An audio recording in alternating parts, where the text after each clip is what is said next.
నమస్కారం. నమస్కారం. అమ్మ అనే అర్థానికి వాల్యూ తెలియని, అంటే అమ్మ అని పిలిస్తే ఎక్కడున్నా ఎవరి గుండైనా చలించిపోతుంది. అవునండి. అమ్మ అంటే దేవతని అమ్మ అంటాం. కన్న 9 నెలలు తల్లిని మోసి అమ్మ అంటాం. ఆ బాధని భరించి ఉమ్. ఒక జీవికి జన్మనిచ్చే ఏ ప్రాణినైనా అమ్మ అంటాం. అవును. ఏ ప్రాణినైనా అంటాను నేను, హ్యూమన్ బీయింగ్ అని కాదు, లివింగ్ బీయింగ్. అలాంటి అమ్మ అనే పదానికి కూడా ఉమ్. వావి వరసలు లెక్క చెయ్యని ఉమ్. ఒక వింత జీవి. ఉమ్. ఆమె అంటే అతని గురించి ఎంతో మంది ఎన్నో మాట్లాడుతున్నారు. అవును. దానికి మన దాంట్లో ఒక విశ్లేషణతో పాటు ఉమ్. ఒక ముగింపు కూడా మన దాంట్లోనే పలకాలి అని అనుకుంటున్నాము. ఖచ్చితంగా. So me version of Aghori travel in 2 Telugu రాష్ట్రాలు అసలు ఏంటి? ఇప్పుడు ప్రత్యేకించి నేను ఆమె వచ్చిన వైనము, ఆమె చేసినటువంటి హల్చల్ గురించి ప్రస్తావించవలసిన అవసరం లేదు. ఎందుకంటే ఇక్కడ ఉభయ రాష్ట్రాల్లో ఉన్నటువంటి ప్రజలందరికీ కూడా చాలా ఛానల్స్ ద్వారా, అలాగే ప్రత్యక్షంగా కూడా చూసిన వాళ్ళకి ఆ యొక్క ఆ చిందరవందర బిహేవియరు, ఆ వరస్ట్ బిహేవియర్ ఏదైతే ఉందో అది అనుభవం అయిపోయింది. ప్రతి వాళ్ళకి అర్థమైపోయింది కూడా. ఏంటంటే ఇతను ఒక వేషధారి అనేది అర్థమైపోయింది. కాకపోతే కొద్దిగా భయపడిన మాట వాస్తవం. దానికి 2 రీజన్స్ కనబడ్డాయి నాకు. ఒకటి, అతగాడు వేసుకున్న గెటప్, ఆహార్యం. అందుకే గెటప్ సీను అని పిలిచాను నేను అతన్ని. అతని వేషధారణకి కొంత భయపడ్డారు. నిజంగా ఏమైనా అఘోర విద్యలు రాకపోయినా ఘోరమైన కొన్ని తాంత్రిక విద్యలు ఏమన్నా నేర్చుకున్నాడేమో అనే భయభ్రాంతులకి ప్రజలు, ముఖ్యంగా ఆంధ్రప్రదేశ్లో భయపడ్డారు. ఇంక్లూడింగ్ పోలీస్ అంటే వాళ్ళ ఉద్యోగం, అది వృత్తిరీత్యా. బట్ వాళ్ళు మనుషులే కదండి, యూనిఫామ్ లోపల ఉన్నది మనుషులే కదా. అంచేత భయపడ్డారు. కొంత గౌరవం ఇచ్చారు, ఆ ఆహార్యానికి మర్యాద ఇచ్చారు. ఇచ్చి అందులో స్త్రీ ఆకారంతో నగ్నంగా తిరిగింది. అందువల్ల స్త్రీలని అంత చొరవ చేసి పోలీసులు నగ్నంగా ఉన్న స్త్రీని ముట్టుకోరు. అందువల్ల వాళ్ళు కొంచెం వెనకడుగు వేసి మాటలతోటే ఆమెను అదుపు చేయాలని ప్రయత్నించారు. ఆ ప్రయత్నంలో భాగంగా ఒక వ్యక్తి సహాయం తీసుకోవడం, ఆ టైంలో అక్కడ కొన్ని 100 మంది ఉంటే అందులో ఒక అమ్మాయిని పిలిచి, ఎవరైనా ధైర్యం ఉంటే ఆవిడకి బట్ట కప్పండి అన్నారు. ఆ విధంగా వర్షిణి అనే పిల్ల, ఆమె అన్నగారు ఆ అఘోరి దగ్గరికి వెళ్ళడము, ఆమెకి వస్త్రధారణ చేయించి పోలీస్ వ్యాన్ ఎక్కించడము, ఇలాంటివన్నీ జరిగాయి. ఆ మూమెంట్లో ఒకరికొకళ్ళు పరస్పరం ఫోన్ నంబర్లు మార్చుకోవడము, ఇవన్నీ మిగతా విషయాలు అందరికీ తెలిసినవే, మళ్ళీ మనం డప్పు కొట్టి చెప్పక్కర్లేదు. అయితే ఇక్కడ నెగిటివ్ పాయింట్స్ ఏమున్నాయో వాటిని 1కి 100 సార్లు పదే పదే ఎందుకు మాట్లాడుతున్నామంటే, ఇప్పటికైనా ప్రజలు ఆ ఆహార్యం చూసి వేషగాళ్ళకి, మోసగాళ్ళకి గౌరవం ఇవ్వవలసిన అవసరము, అగత్యము లేదు అని వాళ్ళు తెలుసుకోవాలి అనే సదుద్దేశంతో మాట్లాడుతున్నాము. నెంబర్ 1. నెంబర్ 2 ఏంటంటే, చేతిలో మారణాయుధాలు పెట్టుకుంది సీను. అతను త్రిశూలం ఒకటి, ఒక పెద్ద కత్తి, అలాగే కొన్ని జనాలు భయపడే పుర్రెలు, మానవ పుర్రెలు, ఇవన్నీ కూడా పెట్టుకొని ఒళ్ళంతా బూడిద పూసుకొని రుద్రాక్షలు వేసుకొని, నోరు తెరిస్తే ఆఖరికి చదువు సంధ్య లేని లేబర్ పని చేసుకునే పూర్ పీపుల్ కూడా, వ్యసనపరులై ఉన్నవాళ్ళు కూడా అంత నీచమైన దుర్భాషలు మాట్లాడరేమో అని నా భావన. అంత దారుణంగా, అంత హేయంగా పచ్చి బూతులు, మగవాళ్ళు కూడా విని తట్టుకోలేని పిచ్చి పిచ్చి బూతులన్నీ మాట్లాడాడు. ఎవరిని? పోలీసు వారిని ముఖ్యంగా. అయినా కూడా వాళ్ళు ఎంతో సహనంతో ఆమె అక్కడి నుంచి స్టేట్ బోర్డర్ దాటిచ్చారు. అవును. ఆ మర్యాద నిలబెట్టుకున్నాడా? లేదు. మళ్ళీ ఇంకొక దారిలో వచ్చేసాడు అక్కడికి. కొద్ది రోజులు గ్యాప్ ఇచ్చి మళ్ళీ వచ్చేసాడు. మళ్ళీ వచ్చి ఈ వర్షిణి అనే పిల్ల వాళ్ళ కుటుంబంలో ఎంటర్ అయిపోయి వాళ్ళందరూ కలిసి ఒకటిగా మారి ఏదో ప్లాన్ చేసుకున్నారు. ఒక ఆర్థిక వ్యవహారాన్ని ఏర్పాటు చేసుకున్నారు. అందులో వాళ్ళకి వాటాలు సరిగా అనుకూలంగా లేక, లేదా వాళ్ళ వేసుకున్న వ్యూహానికి తగిన జస్టిఫికేషన్ జరక్క ఏదో గొడవ జరిగింది మొత్తానికి. దాంతో ఈ సీను మళ్ళీ వెళ్ళిపోయాడు అక్కడి నుంచి. ఆ సీన్లోంచి ఈ సీను పక్కకి వెళ్ళిపోయాడు. వెళ్ళిపోయి ఆ అమ్మాయికి ఫోన్ చేసి నువ్వు వచ్చే అని పిలిచాడు. ఆల్రెడీ దానికి డ్రగ్స్ అలవాటు చేశాడు కాబట్టి ఆ పిల్ల మైకంతో వెళ్ళిపోయింది. ఇప్పుడే ఇక్కడికి వెళ్ళొస్తానని వాళ్ళ కళ్ళు కప్పి వెళ్ళిపోయింది. వెళ్ళిపోతే ఆ సందు చివరి ఎక్కడో మాటేసి అక్కడి నుంచి ఆ పిల్లని తీసుకొని వాళ్ళు ఊరు వెళ్ళాడు. ఊరెడితే ఆ విషయం తెలుసుకొని వీళ్ళు వెళ్ళి వెనక్కి తెచ్చుకున్నారు. వెనక్కి తెచ్చుకుంటే మళ్ళీ మాయమాటలు చెప్పి మళ్ళీ పిలిపించుకున్నాడు. ఆ మళ్ళీ పిలిపించుకున్నప్పుడు గుజరాత్ తీసుకుపోయాడు. అక్కడి నుంచి మళ్ళీ వీళ్ళు అక్కడ లోకల్ పోలీసుల సహాయంతో, ఇక్కడ మంగళగిరి పోలీసుల సహాయ సహకారాలతోటి మళ్ళీ ఆ పిల్లని జాగ్రత్తగా తెచ్చుకున్నారు. ఇక్కడికి 2 సార్లు ఆ పిల్ల పారిపోయిన పిల్లని తిరిగి తెచ్చుకున్నారు. కానీ కన్నగాడి కత్తిమారావుడని ఈ దుర్వ్యసనానికి అలవాటు పడిన పిల్ల కదా. అలాగే లోపల ఆమెకి చిన్నతనం నుంచి గూడు కట్టుకున్న ఒక తీవ్రమైన కోరిక ఏంటి అంటే, ఒక మంత్రగత్తెలాగా మహిమలు మంత్రాలు నేర్చుకొని పెద్ద పేరు తెచ్చుకొని మల్టీ మిలియనీర్ అయిపోవాలి, వరల్డ్ ఫేమస్ అయిపోవాలి. అలా ఏదో సినిమాలను చూసో కథల్లో వినో ఒక ప్లాన్ చేసుకుంది. మనకి కళ్ళ ముందు కూడా నిత్యానంద బాబా ఇలాంటి వాళ్ళు కనబడుతూ ఉంటారు కదా. అవును. ఇవన్నీ యంగ్స్టర్స్ చూస్తూ ఉంటారు కదా న్యూస్లో. మొత్తానికి అమ్మాయి అలా అవ్వాలని ప్లాన్ చేసుకుంది.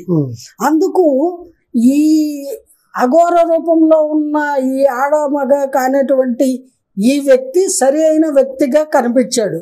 ఇతని బిహేవియర్ కూడా దొందే ఇద్దరికి బాగా సూట్ అయింది. ఇద్దరి మధ్య స్నేహం కుదిరింది, ఒప్పందం కుదిరింది. ప్లస్ దురలవాటు కూడా ఆడు కొంచెం మెల్లగా రుచి చూపించాడు. డ్రగ్స్ గిక్స్ ఏ గంజాయో ఏదో మొత్తానికి అలవాటు చేశాడు. అంతే మాయల పకీరు వెనకాల కుక్క వెళ్ళినట్టుగా ఈ అమ్మాయి అడేటుంటే అటు వెళ్ళిపోయింది. కట్టలు తెంచుకొని వరద నీరు ఎలా ప్రవహిస్తుంది అలా పారిపోయింది అంతే. ఎవ్వరూ ఆపలేకపోయారు, అడ్డుకోలేకపోయారు. ఆ తర్వాత ఇది కాదు పద్ధతి అని దాన్ని అందరూ బీటెక్ అంటున్నారు. ఆ అమ్మాయి బీటెక్ సెకండ్ ఇయర్ చదువుతుందిటండి. ఆ అమ్మాయి ఏమి ఫుల్ ఫ్లెడ్జ్డ్ ఇంజనీర్ కాదు. అసలు ఎందులోనూ ప్రావీణ్యత లేదు అమ్మాయికి. కనీసం మానవత్వం లేదు.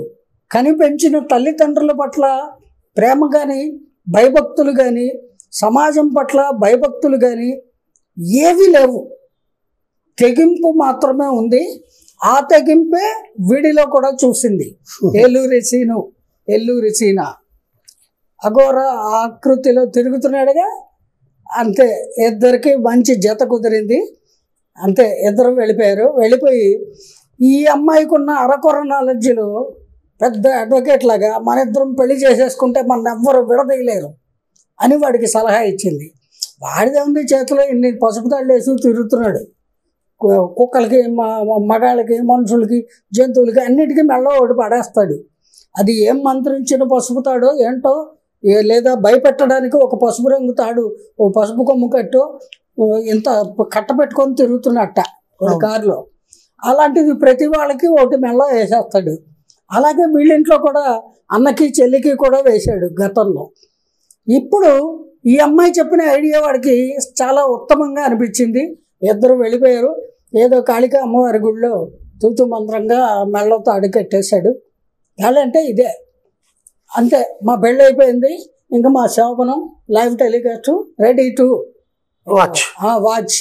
We are very happy, we are enjoying, don't disturb us అని చెప్పేస్తున్నారు ఓపెన్గా, పచ్చిగా.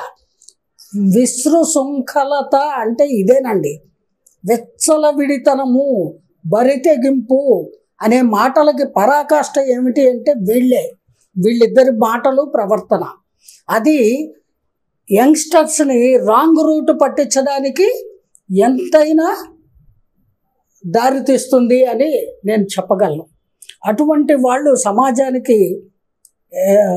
సమాజంలో సంచరించదగిన వాళ్ళు కాదు, ఉండదగిన వాళ్ళు కాదు. అవును, వాళ్ళ మీద తక్షణమే పోలీస్ శాఖ వారు తగు చర్యలు తీసుకోవాలి.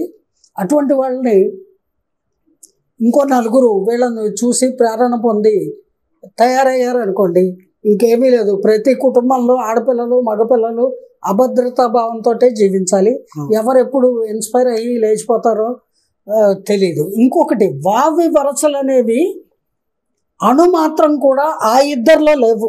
బేసిక్గా ఉంటే ఇలా ఎందుకు ప్రవర్తిస్తారు? నెంబర్ 1 ఇక్కడ నేను ఈ అఘోర రూపంలో వచ్చినటువంటి ఆ ఏలూరి శ్రీనివాసుకి నేను ఒక్కటే చెప్తాను, అతని తప్పు ఏదైనా ఉంది అంటే అతను వచ్చిన ఎజెండా ఏమిటి? సనాతన సాంప్రదాయానికి నేను ఒక పిల్లర్లాగా నిలబడి కాపాడుతాను, నేను ఒక క్షేత్రపాలకుడిని అని. మళ్ళీ స్త్రీలని మాన ప్రాణాలని నేను రక్షిస్తాను, వాళ్ళకి అండగా ఉంటాను, అలాగే గో సంరక్షణ చేస్తాను అనే ఎజెండాతో జనాల మధ్యలోకి వచ్చాడు ఈ గెటప్ తోటి. అందులో అణుమాత్రమైన వాస్తవం ఉంటే అతగాడు ఇలాంటి నీచ కార్యక్రమాలకి తెగబడడు. అక్కడే అర్థమైపోతుంది వాడు వేషగాడు మోసగాడు అనేది. సరే, అది కూడా నమ్మారు, చూద్దామని జనాలు ఓర్పుగా ఏం చేస్తాడు అని. దగ్గర సంవత్సరం అవుతుంది. ఉభయ తెలుగు రాష్ట్రాల్లో సుడిగాల్లో వస్తున్నాడు పోతున్నాడు. ఏమన్నా చేశాడా? ఏ ఒక్కటన్నా చేశాడా? చేశాడు. వాడి ప్లాన్లు ఇంప్లిమెంట్ చేశాడు, వాడి దురభిప్రాయాల్ని అమలు చేశాడు. అవేమిటి?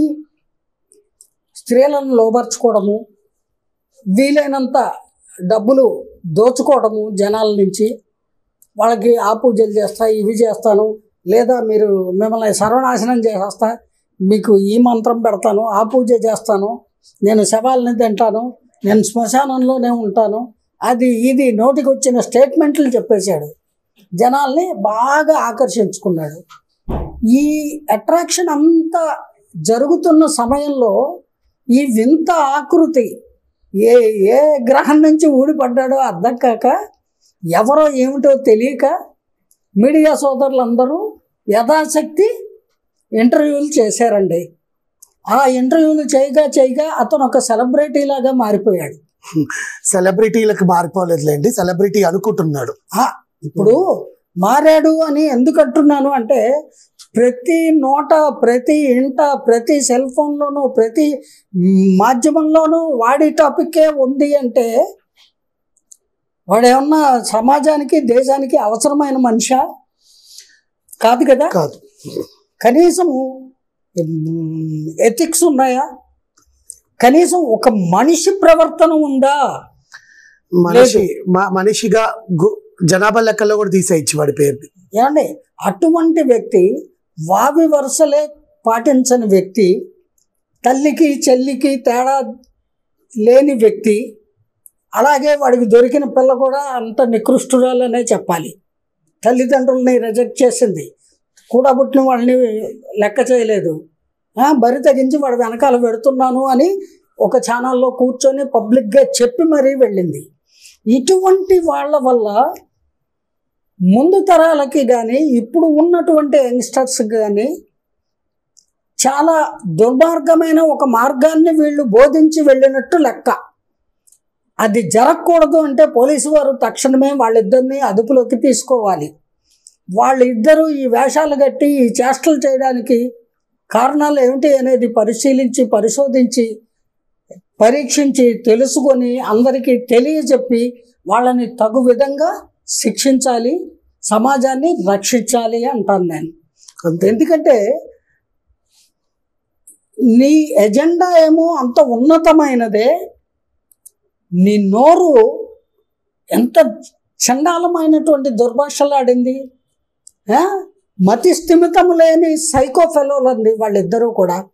మతి ఉందండి, మతి స్థిమితం లేకుండా లేదు, కాన్షియస్లోనే ఉన్నారు. కానీ వాళ్ళు అనుకున్నది వాళ్ళు సాధించాలి, దానికోసం ఎంతైనా తెగిస్తారో అని అనిపిస్తుంది. అండ్ బుర్ర బుద్ధి ఉన్న వాళ్ళు ఎవరైనా సరే అలా అంత నీచంగా ప్రవర్తిస్తారా? అంటే పిచ్చి పరాకాష్ఠకి పిచ్చి పలు రకాలు అంటారు కదా, అందుకే సైకో గళ్ళ అన్నాను నేను.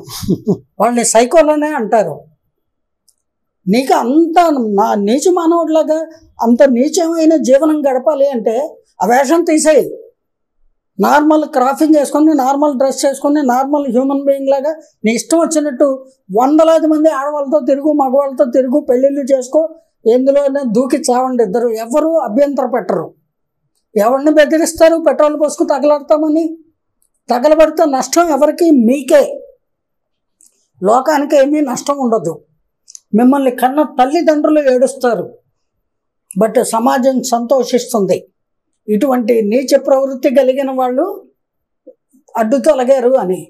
కానీ పోగొట్టుకునేది మీ ప్రాణాలు. అందుకని తొందరపాటు చర్యలు పనికిరాదు. మీరు ప్రాణం పోగొట్టుకోవాల్సిన అవసరం లేదు, ఆత్మాహుతి చేసుకోవాల్సిన అవసరం అంతకంటే లేదు. మీరు ఎవరిని బెదిరిస్తే ఎవరు బెదిరే వాళ్ళు లేరు ఇక్కడ. కేవలము మీ బతుకు మీరు ఎలా కావాలో అలా బతుకుతాము అన్నట్టుగా బతకండి, ఎవరు అడ్డు పెట్టరు. కానీ ఆ పేర్లు మానండి. నేను సమాజ సేవ చేస్తాను, నేను అఘోరగా రూపంలోనే ఉంటాను, మేము మాతలము పితలము అయిపోతాము, పార్వతీ పరమేశ్వరుల్ని కంటాము. సిగ్గు లజ్జ ఉందా? పార్వతీ పరమేశ్వరులు ఎవరు? అందరూ కొలిచే దైవాలు, ఆది దంపతులు. అంటే నువ్వు దంపతుల్ని కంటావా? కంటే ఒక కూతుర్ని కొడుకుని కను. వాళ్ళు శివపార్వతులు ఎలా అవుతారు? ఏం చండాలమైన మాటలు మాట్లాడుతున్నారు. అంటే పిచ్చి పరాకాష్ఠకి వెళ్ళిపోయి సైకోలు వాళ్ళు. అటువంటి సైకోలు సమాజానికి డేంజర్ అండి. వాళ్ళ జనాల్లో తిరగనివ్వకూడదు. వాళ్ళ వల్ల ఇప్పుడు ప్రజలు నేర్చుకోవాల్సిన నీతి ఏమిటి అంటే, ఎవరు పడితే వాళ్ళని దేవుళ్ళ పేర్లు ఉచ్చరిస్తే, లేదా దేవుడి గెటప్లు వేసుకొని సమాజంలో తిరిగితే వాళ్ళని నమ్మేసి, వాళ్ళకి మీ ఆస్తులు వాళ్ళ పాదాల దగ్గర పోసి, వాళ్ళ దగ్గర మీ గొంతెమ్మ కోరికలు, నిధులు కావాలి, నేను అర్జెంటుగా మినిస్టర్ అయిపోవాలి, సెంట్రల్ మినిస్టర్ అయిపోవాలి, అదైపోవాలి, హీరో అయిపోవాలి, ఏదైనా పూజ ఉంటే చేయండి, ఇలాంటి పెచ్చ కోరికలు తగ్గించుకోవాలి. మనుషుల్లో ఉన్నటువంటి దౌర్బల్యం అది. దానికోసం లక్షలు ఇచ్చి ఆడు మమ్మల్ని మోసం చేశాడు, మా డబ్బులు పట్టుకుపోయాడు, మీ బ్యాంకులో డ్రా చేసి పట్టుకెళ్ళాడా, మీ ఇంటికి వచ్చి చోరీ చేశాడా, మీరు ఇస్తే పట్టుకెళ్ళాడు, మీ తప్పది. అలాంటి తప్పులు మీరు చేసి వాడిని నేరకారకుడిగా చూపిస్తున్నారు. ఇందులో ఎల్లూరి సీను తప్పులేదు, వాడు ఆ ఎజెండాతో తిరుగుతున్నాడు, వాడి వృత్తి అది అనుకోవచ్చు. మీరు ఆ వల్ల పడ్డారు, మీరే ఒక రకంగా ఎంకరేజ్ చేశారు. ఏదైనా పూజ ఉంటే చెయ్యి స్వామి, డబ్బులు ఇస్తాము, అలా ఎన్ని లక్షలైనా ఇస్తాము అని మీరే ఆఫర్ చేశారట. అంతే, పుచ్చుకున్నాడు. ఇంకా ఎంతో మందికి వాడు బిరామీ అయ్యి ఉండొచ్చు. ఎంతో మత కల్లోలు సృష్టించడానికి ఈ ఆకారంతో వచ్చి ఉండొచ్చు. ఇదంతా రేపు పోలీసులు ఇంట్రాగేషన్లో తెలుస్తుందండి. ఏమైనప్పటికీ వీళ్ళు సమాజంలో సంచరించదగిన వ్యక్తులు కాదు. అలాగే వాళ్ళ బెదిరింపులకి ఎవరు భయపడవలసిన అవసరమూ లేదు. అలాగే ఈ సందర్భంగా నేను అఘోరి మాతగా వచ్చిన ఎల్లూరి శ్రీనివాసు గారికి, వారి ధర్మపత్నిగా మారినటువంటి శ్రీవర్షిణి గారికి సభాముఖంగా సవినయంగా మనవి చేస్తున్నాను. మీ ఇద్దరు ఆత్మాహుతి చేసుకుంటే మీకే నష్టము. దయచేసి అటువంటి పిచ్చి ఆలోచనలు చేయకండి. నిజంగా 1% అయినా మీలో మానవత్వం ఉండి, చీమునెత్తురు ఉండి, మీరు మనుషులుగా పుట్టాము అనే స్పృహ మీలో ఉంటే రండి, పోలీసుల ఎదుటికి రండి, మీ తప్పులు ఒప్పుకోండి, సామాన్య జీవనం గడపండి. మీరు మనుషులుగా, మామూలు మనుషులుగా మారి మానవత్వంతో జీవించండి. అది కరెక్ట్ పద్ధతి. అంతేగాని ఆత్మాహుతి చేసుకుంటా కారుతో సహా తగలబడతామంటే తగలబడండి, ఎవరికి నష్టం? మీకే. ఎవరికీ లేదు. కాకపోతే మిమ్మల్ని కన్న తల్లిదండ్రులు ఏడుస్తారు, వాళ్ళని ఇప్పటికే తెగ ఏడిపిస్తున్నారు. ఇంకా గర్భశోకం కలిగించి మీరు సాధించేది ఏమీ ఉండదు. మీ పాపాలకి అది అంతిమ లక్ష్యంగా మారుతుంది. ఇంకేదైనా పాపాలు చేయడం మానండి, సవ్యంగా జీవించడానికి ప్రయత్నించండి.